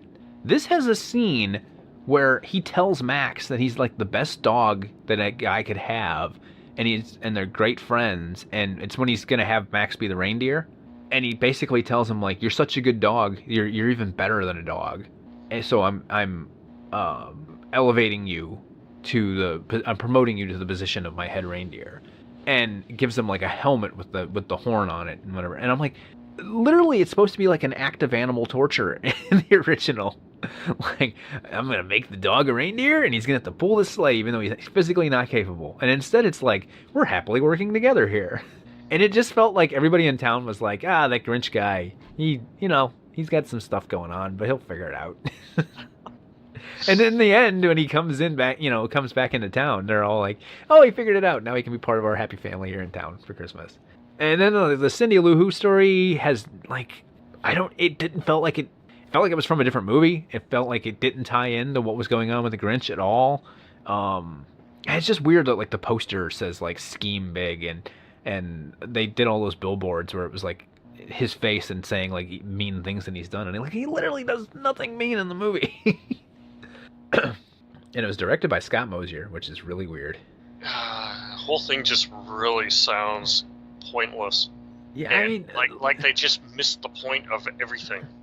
I don't know if they missed the point, or if they just were trying to make it as sanitized as possible. I can't imagine, like, the words "a sanitized version of a Dr. Seuss story" just seem ridiculous to me, but that's what this was. Oh, man. Hard to believe it's from the same studio that did the Despicable Me films. Yeah. Those have bite. They did the Lorax. I thought the Lorax was great. I thought the Lorax was really funny, and then kept true to the book, and had bite to it, I just, it just didn't make any sense. It made its money back already. It was like the #1 movie this week. But I don't get it. So that's what I did on my own. We did a number of things together. We'll run through those quickly. And what were they? Well, we rewatched a few movies over the last week. Immediately after we recorded the last episode of this podcast, we watched V for Vendetta in time for, actually a day early, but in time for November 5th. See our podcast from last year on V for Vendetta and how much we love it. Yeah, as you're fond of saying, if you didn't limit yourself to once a year, you'd watch it all the time. It's so stinking good. It is, man, it's incredibly a good movie. Yeah, it's funny how I used to forget how good it was until I started watching it more often with you. Mm-hmm. And in the last year alone, I watched it 3 or 4 times. Because it's that damn good. Yeah, I mean, obviously, like, is it the best movie from an Alan Moore property? I would have to think yes. I think so. What's the other choice? From Hell? Well, Watchmen? Watchmen I really like. Although, this is not a knock on Watchmen, because I do really like it. Every time I watch it, every time I watch Watchmen, it goes down on my flick chart a little bit. And that's not, I mean, that sounds like I'm saying I like it less, but I just think in the grand scheme of my cinematic life, it doesn't mean as much to me anymore. Right. But I really like that movie. But now V for Vendetta is like, it's almost perfect. Like, there's almost nothing I would change about it. It's great. Yeah, the difference with Watchmen is that I think V for Vendetta, they changed things to make it work cinematically and for today's age, and none of those changes bother me. The only thing is they omitted one thing that's my favorite thing from the comic. Yeah, the line, but... Right. But I'm not going to hold it against them. Right. The thing with Watchmen is I think Zack Snyder missed the point of some of the meaning behind the book. And I like the movie generally and on a whole. I think the performances are really good. It's just they really miss the mark on several things, and there are several changes that just don't make any sense with the world they create, and they just those problems just really bother me. Although that said, I generally like the movie more each time I watch it. But it's not one that's like one of my favorites. But I Right. do like it quite a bit. I think I don't know. It's definitely in the top half of my flick chart. I think it might be in the top 25%, but maybe just out of that. So that's a pretty good ranking. Oh yeah, I mean, V for Vendetta is one for me where it's one of the rare ones where I like the movie better than the book Honestly, I think so. because it's more concise. The book has a problem in that he blows up the. I believe in the book he blows up the Houses of Parliament like right at the opening scene and not the Old Bailey. But then, no, I'm trying to think how it is. But the way it plans out is different. And much of the stuff in between that year just isn't interesting. Yeah, I think the problem with the book is that it was written piecemeal over a decade, and more changed over time. So some of the things you would be interested in, it's very inconsistent. Right. And I like the movie that the movie has one point and it's very streamlined, and it edits things down. We do get, and it's much more concise and it's much more direct, and I just think it really worked really well. Really, I agree with you about the missing the line that's missing, and it's the sympathy for the devil line. I love that. That's one of my favorite comic book moments of all time. I love that moment. He's got the horns on. Such a cool moment. The one thing I really like better in the book is in Valerie's story. It's so much more heartbreaking because her girlfriend gets captured and actually gives Valerie up to try to get out of being imprisoned.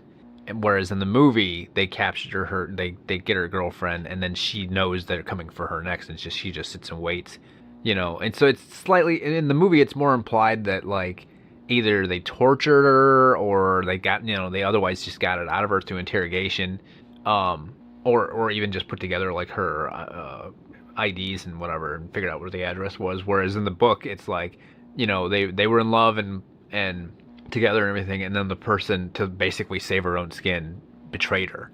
Right. And it's just so much more heartbreaking. I also get why you don't want to do that and why it's great to have them have an actual love story in there, but I don't know. That little fact always did something for me, and it was just like, oh, that's such a detail that just makes it great. We watched Incredibles 2, which you had not seen. Well, I was going to save that for the last thing, but because we rewatched a couple of other things. But yeah, Incredibles 2 came out on Blu-ray. I ended up getting it. I'll say this. I watched that movie 4 times in 2.5 days. That's saying something. Somebody asked me if it was any good that hadn't seen it, and I'm saying, okay, I love the first one. We did an episode on the first one. I love the first one. It's one of my favorite films. It's one of my favorite superhero films. It's probably like I think it's in my like top 5 for superhero films. Ditto for me on all counts. Is this one as good? I don't think it's quite as good as the original. However, so many things could have gone wrong. There were so many ways they could have messed this up, and they didn't. I think it's a sequel that's better than it has any right to be. Yeah, especially with the time that went on between, Oh, yeah, 14 years. 14 years, and they didn't mess it up. Yeah, I don't know if it's better or as good as the first, but I enjoyed the heck out of it. It's very enjoyable. The difference is I have had 14 years to live with the original film and rewatch it over and over and over and over. It's become a part of me. Right. I've only had this for a week, and I watched it 4 times. It's a really, really fun movie, and more Elastigirl. Yeah. So that's the funny thing about this is, okay, I watched it 4 times, and then I lent it to my sister, and she watched it. And then after she finished watching it, she decided to watch her copy of the first Incredibles. and I happened to walk into the room while she was watching it, and it was the first dinner scene, or yeah, actually, it was most of the opening stuff. And I sat down and I'm watching it and went, oh my gosh, I can't believe how different this looks.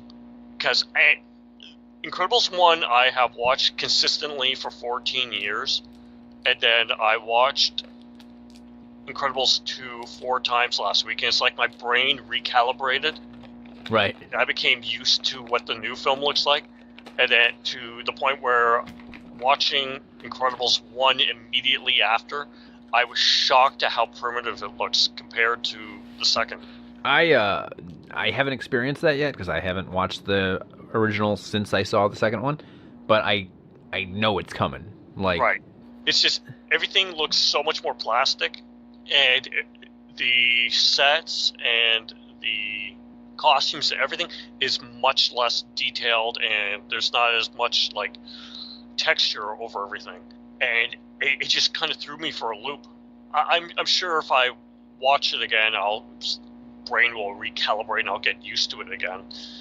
But it's just going from watching the second one with 14 years of CGI animation advancement and technological advancement and computer hard drive and information, the capacity advancement, it's just going to dwarf the first.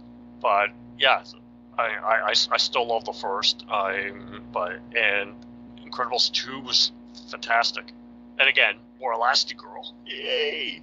She's my favorite. Oh, she's my favorite too, but I'm also like happy to have any of these characters back. Oh, that's one of the things I wanted to say. I was worried I was going to forget this. I was surprised, pleasantly so, how much more we get of Frozone in this. Yeah.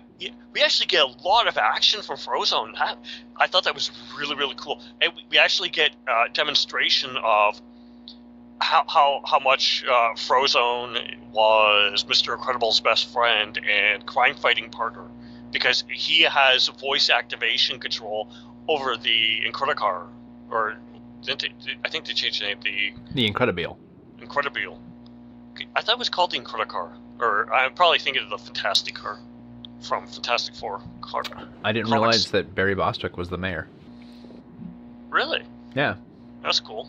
No, yeah, that moment was not lost on me about the him having the voice controls. Yeah, that's like finding out in a Batman movie that Superman has voice control over the Batmobile. Right. So I thought it was really, really cool. Also, I thought everything they did with Mr. Incredible was really interesting in this.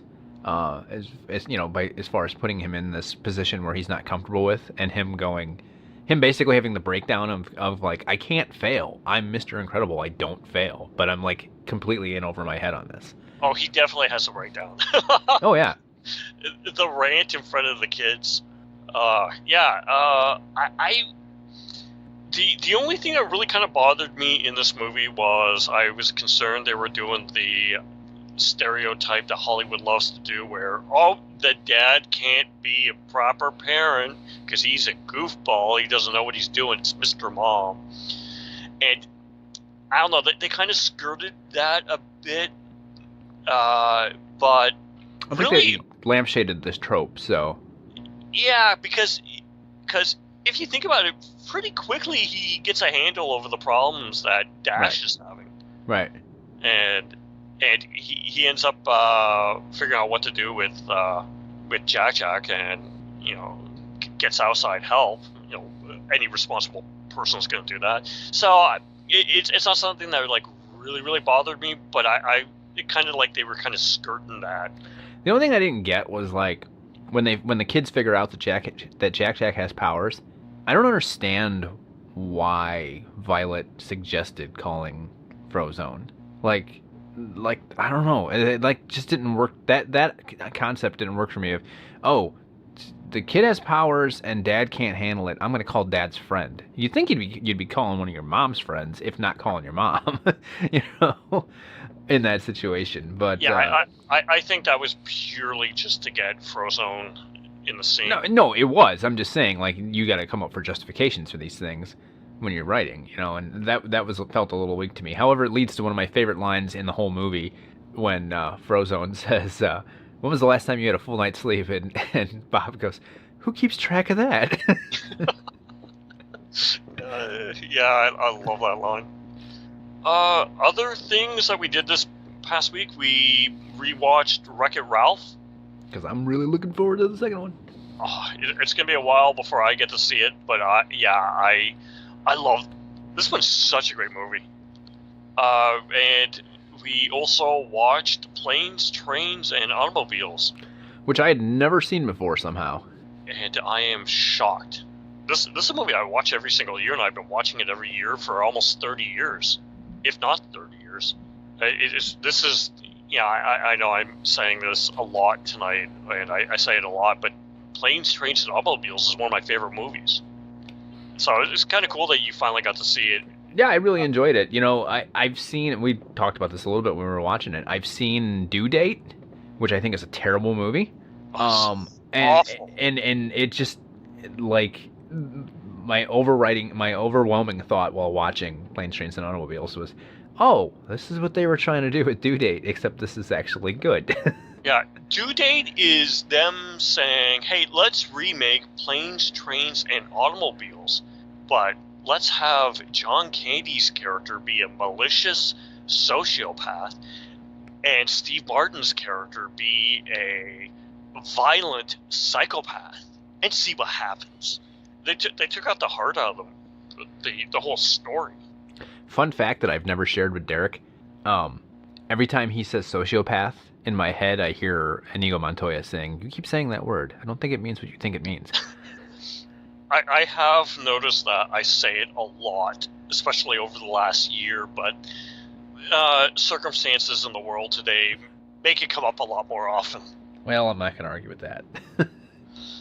But yeah, no, I'm just glad you finally got to see it. And you had said that you knew some of the different scenes, so it's nice. I knew a lot of the big jokes, you know, like I knew the devil costume joke. I knew the Ray Charles song joke. I knew the Those Aren't Pillows joke. Like, I knew a lot of this stuff. Yeah, I know. But I just never seen the movie to get, you know, to have it put together. I was going to say, haven't seen the movie to get the context, but no, I think I even knew the context of a lot of it. I just hadn't seen the movie to put it all together. Yeah, I'm just glad you finally got to. Because, seriously, this is one of my favorite comedies of all time. It's just a phenomenal movie. There's so much heart to it, too. It's just... I think it's the best Thanksgiving movie. Although I can't think of any others. I always watch Evolution at Thanksgiving, because they mention that it's around Thanksgiving, but it's not a Thanksgiving movie. I don't remember them mentioning it, I don't think. It's when they're hunting the dinosaur thing through the mall. One of the women with her husband is mentioning that he needs to get a nice sweater for Thanksgiving. And then that's it. We need to watch that because I haven't seen that in a few years. It's been a couple of years for me too, and it's the closest we're probably ever going to get to a proper Ghostbusters 3. So yeah, I know. I don't think you and I have ever watched it. I don't think we have. I went through this weird period, like when the movie first came out, where I was like, I don't know if I want to see this or not. Like, there's a lot of people from Ghostbusters involved, but it's not really Ghostbusters, and I didn't really like Sean William Scott that much, and I was like, I don't know if I'm going to see this. And then it came to cable, and I went through this period, I think it was on HBO, I went through this period where I would see the entire film minus the first 5 minutes or the last 5 minutes repeatedly. So I was never seeing the whole film, and I kept like just missing the beginning, and it took like, I don't know, 6 viewings before I saw the whole thing. And by that point, like, I was like, I had all the jokes down and everything, and I was like, there's some really good stuff in this film. I didn't have a problem with the movie when it came out because I wanted to see it, and I thought the trailers looked funny, and it had several people that I liked. This was still a period where I was still watching X-Files quite a bit, so I still liked David Duchovny. Dan Aykroyd was in it, and I'm a Dan Aykroyd fan, and Julianne Moore. Yeah. I love Julianne Moore, so I was very much interested. I knew it looked like it was just like kind of a redo of Ghostbusters, but I thought, well, Dan Aykroyd's involved, and you got Ivan Reitman. It's probably still going to hit the right notes. Right. And if they come anywhere near, because I was a guy who was still a huge I love the original Ghostbusters, but I also really liked Ghostbusters 2, and I got used to people trashing that movie, even though I thought it was, funny and great. So I thought, if it's on par with Ghostbusters 2, then I'm probably still gonna like it, and I end up really liking it. It's just this, for whatever reason, I have not watched it in, I don't know, maybe 5 years. Yeah, that's about where I'm at. Yeah, it's one I definitely should watch. And I used to watch it every year, so. It's funny, I actually forgot Julianne Moore was in it for a moment. Oh, Julianne Moore's great in it. Oh, I love her. Oh, man, watching The Fugitive, and it's funny how high the billing she gets, and she's barely in the movie. Apparently that's because she was supposed to actually have a large part of the story was developing a romance between Richard Kimball, Harrison Ford's character, and her character, but then to streamline the movie, I guess they exercise most of that, so we only just get a little bit left with her. Mm-hmm. But man, she's so beautiful in that movie. I just watched it on Blu-ray, so it's all I could think is just like, because Julianne Moore, 1993 in high definition, just looked gorgeous. If you're gonna forget somebody's in that movie, it's Sarah Silverman's the one to, like. I didn't mean that by she's bad. It's just like she's barely in it, and I'm always like, oh wait, that's Sarah Silverman in there. In where? In Evolution. Oh, Evolution. I thought we were talking about The Fugitive. So. No, you said you forgot that Julianne Moore was in Evolution. I'm saying if you're gonna forget somebody was in it, Sarah Silverman. Yeah, I can't remember her in it. She was Duchovny's ex-girlfriend that they run into at the restaurant, and the one he keeps going, hey, I still want those shirts back. I don't remember that. Yeah, she's dating the cop, and they're at the restaurant getting pancakes.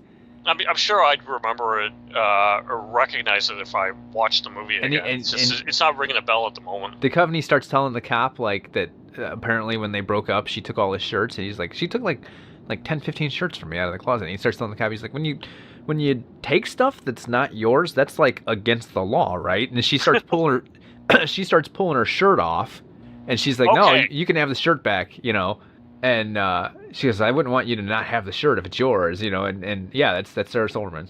Okay, that's starting to sound familiar. And it's all for a joke that's still in the movie that references something that's not in the movie, because Orlando Jones says, you'd be surprised at how many women just come up to him and start taking their shirts off, which I guess is funny, but what actually happened earlier in the movie when they're having the trial scene is Julianne Moore's top pops open, but it's not, they cut that scene. It was supposed to be part of her clumsiness. She didn't have the buttons right or something. Mm-hmm. So that it was actually a callback to a scene that didn't happen, that got cut out of the movie.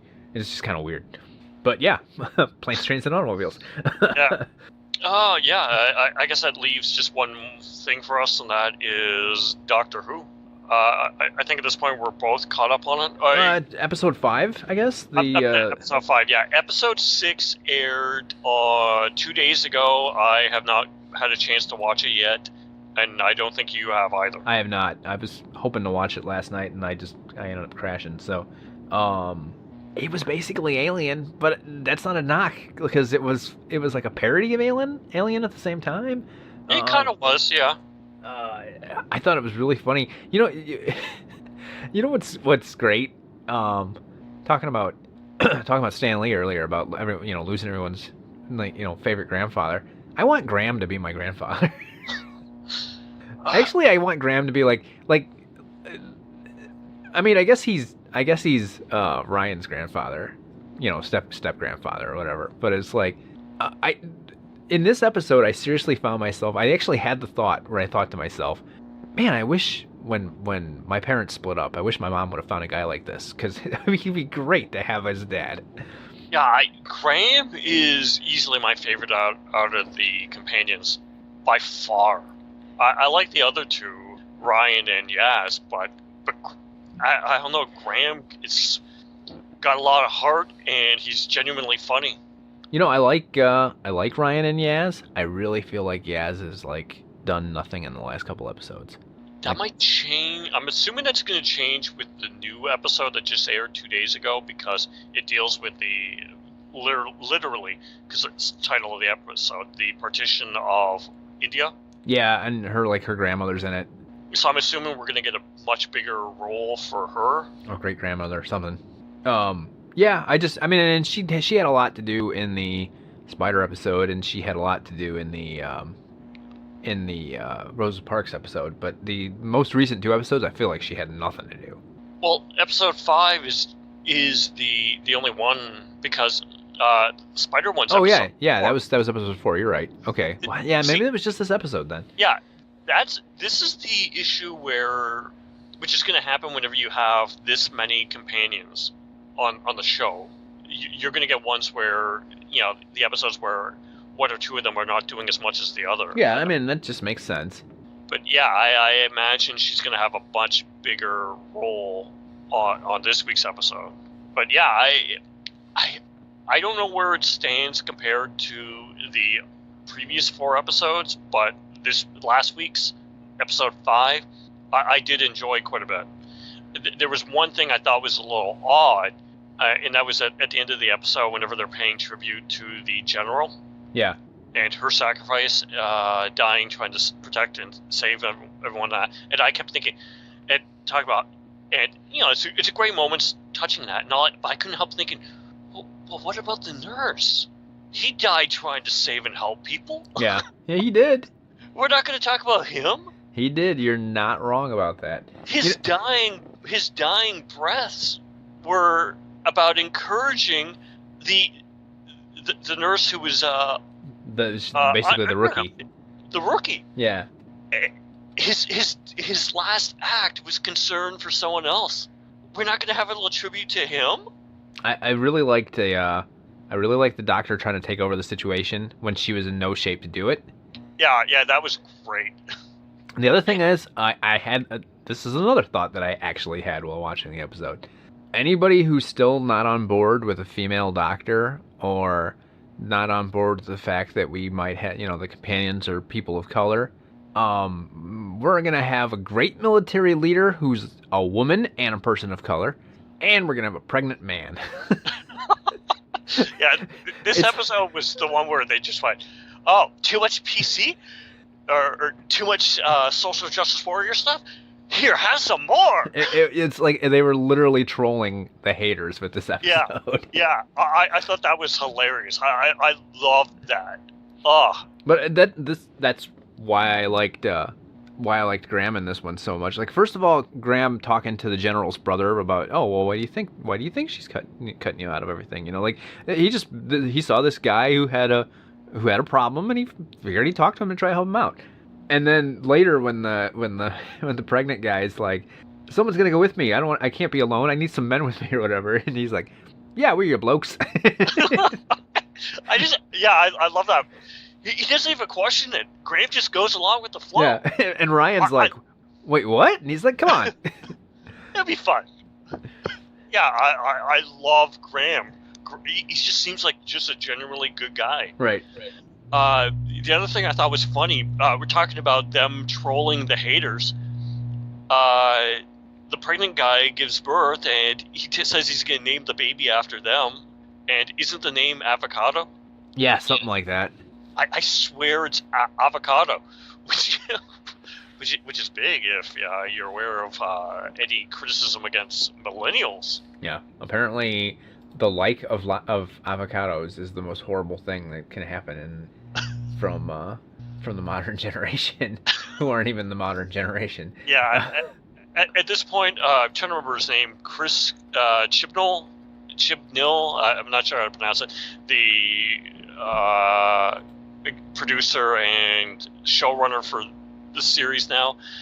Yeah, I think he's just having fun with the whole thing. Right.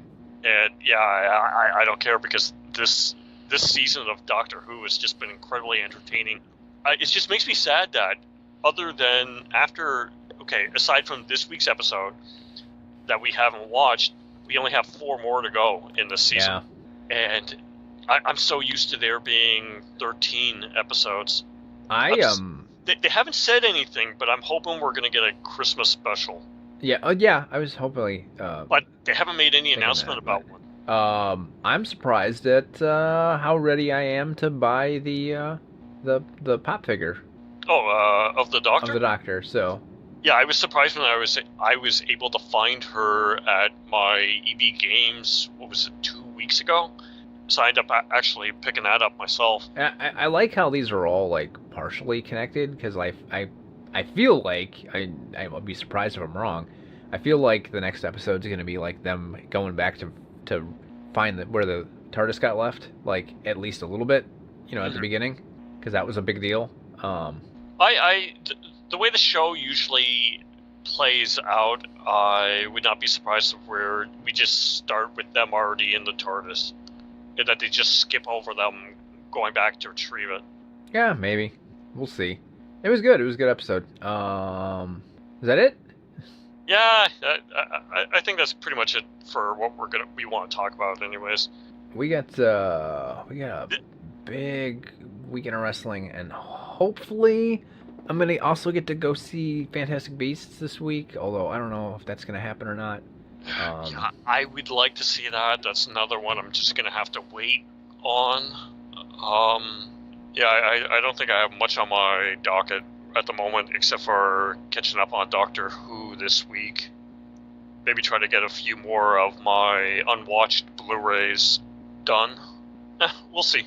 All right, well, that is Derek and Matt Love Comics for the week. Your bonus episode that is also a fill-in episode, which is also a replacement for an episode we didn't do. This episode, okay, I thought it was going to be under an hour. I think we're probably looking at, 2 hours on this episode now? Yeah, after editing, it'll be like 2 hours. And I don't know. I think we should just count it as a regular. I'm going to count it as a regular episode. I apologize.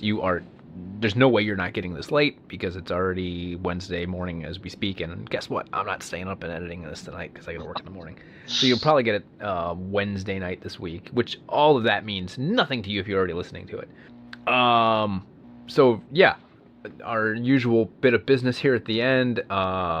Derek and Matt Love Comics at gmail.com, facebook.com/Derek and Matt, at Derek and Matt on Twitter, Derek and Matt on Instagram, Derek and Matt Love Comics on YouTube. You can find us on iTunes, Podbeam, Stitcher, Google Play, and TuneIn. We appreciate the ratings. We appreciate the reviews. Get us some ratings and reviews before the new year. We really appreciate it. Helps us out. GalacticGregs.com or Facebook/GalacticGregs. We've got Black Friday coming up. I don't know exactly what we're doing yet, but there will be a sale, and we are doing our event for Record Store Day, as we have done in the past for Black Friday. So there's another reason I don't like Thanksgiving. It's because the hardest day of the year to work in retail is right after it. Next week on Derek and Matt Love Comics, we will cover Invincible Volume 5 as we originally advertised for what was going to be this episode. I would like to point out that last week when I was going through the end of the show here, I said, Derek, what are we doing next week? And I hit mute on my mic, and I had the thought, man, I should have done this because I would have done the Facts of Life song. And then you immediately did the Facts of Life song. So in some ways, we are synced up. In other ways, we're not, because you just wrote your sign off in my spot. No, that was deliberate. Because I wanted to say it, but I'm letting you say it. All right, that works. Music for this I wanted episode. to make sure that you were going to actually say it. Music for this episode is the Hero Theme and Adventure Meme by Kevin MacLeod, Incompetech.com, licensed under Creative Commons by Attribution 3.0. It's 1:25 in the morning. 3.0 license. Derek, any last words? No, I think it's the most appropriate thing we can say is what you're about to say, and say it, Matt. Enough said.